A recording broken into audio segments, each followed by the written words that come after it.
Oh là là, chez quel psychopathe je suis encore tombée, moi. J'ai vu un truc, c'était clairement abandonné, je suis rentrée dedans, et mais qu'est-ce qu'on foutait ici? Disons que dans le milieu rural des années 50 à 70, oui franchement je pense que cet urbex ça date de cette époque. Les gens étaient moins dépendants du grand commerce, ils élevaient leurs petites poules tout seuls, ils jardinaient, ils pêchaient, ils chassaient, ils étripaient, ils torturaient, Moi j'en déduis ça par rapport à ce que j'ai trouvé sur les lieux. Cette maison, sans doute délaissée il y a plusieurs décennies, était probablement l'atelier de bricolage d'un paysan. Enfin, pas que. Au-delà des nombreux outils qu'on y trouve, il y avait également un espace à vivre, ainsi que... Oh, je vous dis pas tout de suite, vous allez voir. J'ai fait une première visite des lieux toute seule, puis je suis revenue une autre fois avec mon pote Clément, qui m'a mieux expliqué ce que je venais de trouver là. Donc les différentes choses que je vais vous apprendre dans cette vidéo, c'est grâce à son expertise à lui. Vous le verrez donc pas sur mes rushs, mais dites merci à Clément, parce que sans lui, on n'aurait rien compris. Je vais aussi vous donner une info importante à la fin de cette vidéo. Voilà, j'ai fini ma phrase. Cette structure, plutôt désuète, seule au milieu des herbes hautes, était bien grande pour un simple abri rural. Depuis l'extérieur, on peut déjà observer que la maison comporte un étage, il y a une entrée de garage, une petite dépendance. C'était donc, je pense, une réelle habitation à part entière, qui a été délaissée.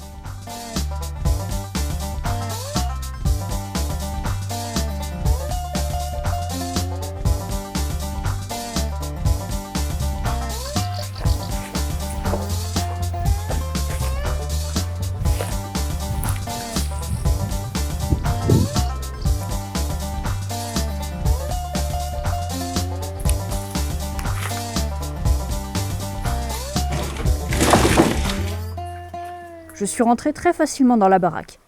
Je me suis dit, dans un premier temps, qu'un paysan du coin utilisait l'endroit comme une pièce de stockage. J'ai donc envisagé de ne pas m'éterniser. Mais ma curiosité maladive m'a poussé à jeter quand même un œil dans le reste du bâtiment. Et à vrai dire, je m'attendais assez peu à ce que j'allais trouver en poussant cette porte.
Bon, personne ne vivait ici et depuis maintenant longtemps, ça c'est assez clair. Mais mon hypothèse du paysan qui se sert du lieu comme d'un atelier me semblait cohérente. Par contre, le genre d'outil que je voyais me mettait pas super à l'aise. Je me demandais alors si ce monsieur était plutôt spécialisé dans la découpe de doigts ou bien l'arrachage de tripes. Peut-être appréciait-il la torture lente et écoutait les hurlements mélodieux de ses victimes qui se tordent de douleur. Je sais pas, vous en pensez quoi ?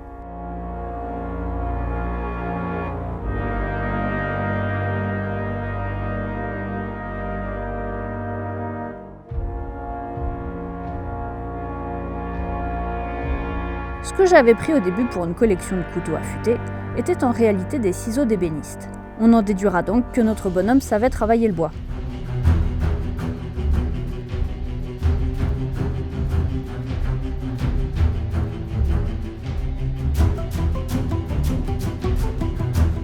Ces outils en excellent état me laissaient penser qu'ils étaient utilisés régulièrement. Mais cela dit, je veux bien qu'on soit dans un atelier et qu'on y fasse donc moins souvent le ménage que dans un logement, mais regardez un peu la gueule de ces toiles d'araignée, elles sont là depuis longtemps je crois.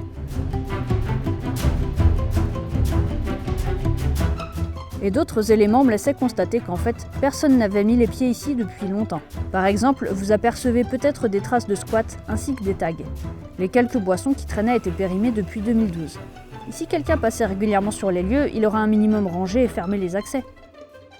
Pour la suite de la vidéo, on va partir visiter l'étage. A votre avis, il y a quoi à l'étage? Faites pause et écrivez-moi là tout de suite ce que vous soupçonnez qu'on y trouvera. Moi je pense que vous n'êtes pas prêts. Bon, au rez-de-chaussée, on a l'atelier de découpage d'enfants à vif, ok? Donc en haut, toujours plus ludique, toujours plus fun, nous avons commencé par entrer dans une autre salle du bâtiment, car cet endroit était en fait très morcelé en plusieurs parties qui ne communiquaient pas l'une avec l'autre. Il fallait souvent sortir puis re-rentrer, quoi.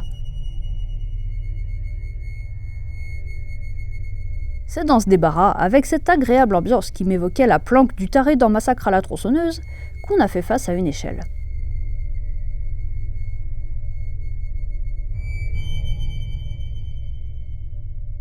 Et ici, on avait cette petite pièce, pleine de vieux meubles et de choses entreposées.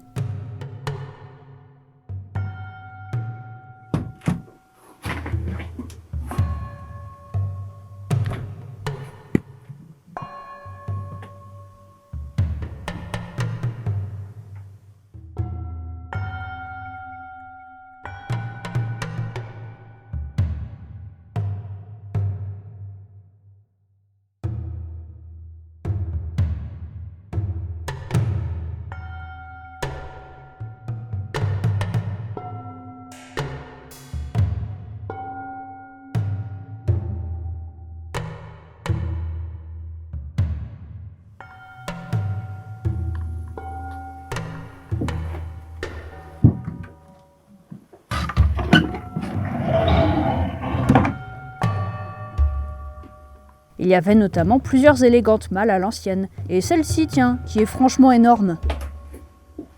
Ça peut facilement contenir un corps, ça, on est d'accord? Allez, pour mes abonnés, je fais le sacrifice, je rassemble mon courage, et j'ouvre ce truc. Bon, ça semblait être simplement une malle à plusieurs compartiments, peut-être pour transporter des grandes choses fragiles. Elle a vraiment un certain cachet, en tout cas.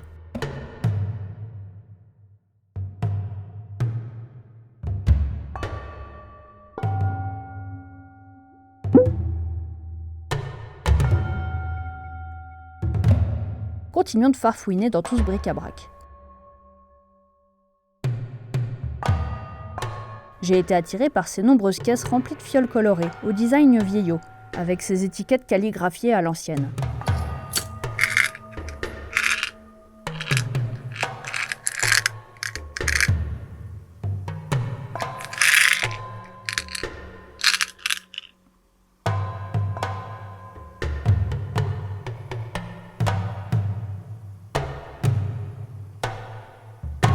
J'ai commencé à fouiller, et là, ça m'a un peu refroidi.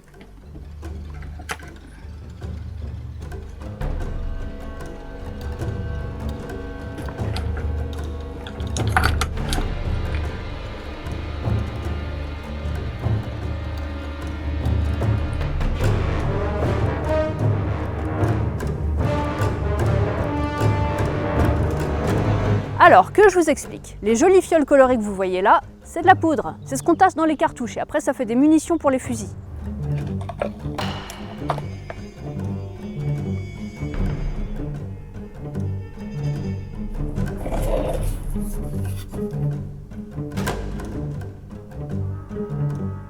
C'est hyper dangereux à manipuler. Si tu la gigotes trop, il paraît que potentiellement ça explose. Tout le matos que vous voyez là, en fait, est illégal.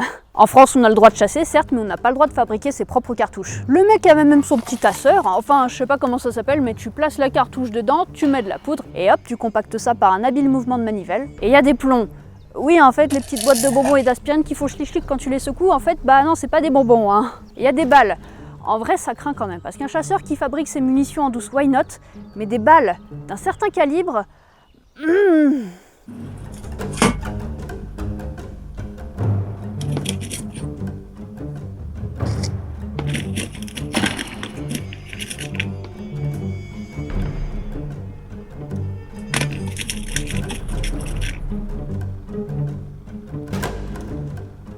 À ce niveau-là, je m'attendais vraiment à trouver des armes dans un coin de la pièce. Alors j'ai rien vu de tel, mais cette structure en bois bizarre, ça devait sans doute être un repose-fusil, justement.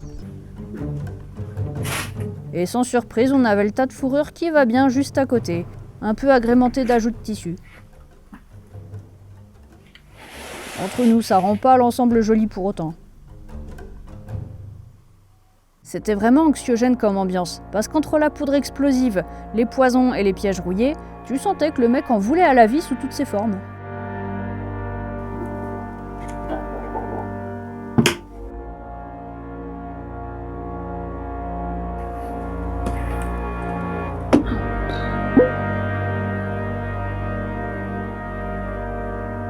Alors sur cette super dernière impression, je décide de quitter les lieux.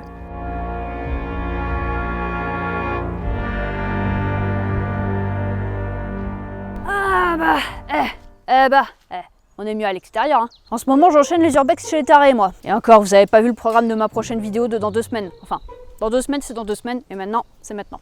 Est-ce que vous avez apprécié cette vidéo dans toute sa qualitativité? La qualitativité, oui madame, parfaitement. Est-ce que vous aussi vous voulez faire des découvertes incongrues, un peu d'investigation, un retour dans le temps, de l'exploration? Je vous invite alors à vous intéresser de très près à l'onglet souscription qui est sur ma page d'accueil. J'en parlais très peu jusque-là, mais ça y est, j'ai enfin développé les exclus qu'on peut y trouver et je vais vous développer un peu le truc. Quand vous souscrivez à ce qu'on appelle l'espace membre, vous avez accès à tout un tas d'exclusivités, soit pour développer vos compétences d'explorateur, soit pour découvrir tout un tas de bonus à propos de ma chaîne et de mon contenu. Vous avez des vidéos secrètes réservées aux membres, vous pouvez voir mes urbex en avant-première, vous aurez des infos secrètes à propos de certains spots que je montre en vidéo, mais aussi l'accès à une carte partagée de lieux insolites en France et des conseils pour se mettre à l'explo. Je vous ferai un petit post de récap de tous les avantages de l'espace membre dans l'onglet communauté de ma chaîne. Ah, d'ailleurs, les membres ont aussi accès à des posts exclusifs qui sont invisibles pour vous autres, gens normaux. On se dit des secrets, ouais. Vous pouvez souscrire pour 5 € par mois. Comme dirait In The Panda, c'est le prix d'un kebab par mois, donc c'est pas la ruine. Et ça vaut carrément le coup. Vous pouvez aussi juste tester sur un mois, hein. Vous venez, vous regardez ce que ça donne, et puis vous êtes libre de repartir quand vous voulez. Pour les 10 premiers souscripteurs de l'espace membre, sur la carte partagée, les 10 premières localisations de lieux insolites que je mettrai seront à côté de chez eux. Voilà, c'est cadeau de bienvenue. Bref, si vous appréciez mon travail d'exploratrice, si vous voulez en découvrir davantage en off, ou être plus autonome sur l'aspect de l'exploration et découvrir des trucs par vous-même, franchement, pour 5 € par mois, venez quoi. Allez, sur ce, je vous laisse, je vous dis à bientôt pour la prochaine vidéo qui va être encore bien rocobolesque. Vous allez voir, cette urbex, ça va être quelque chose aussi. À bientôt, et bonnes explos. Salut!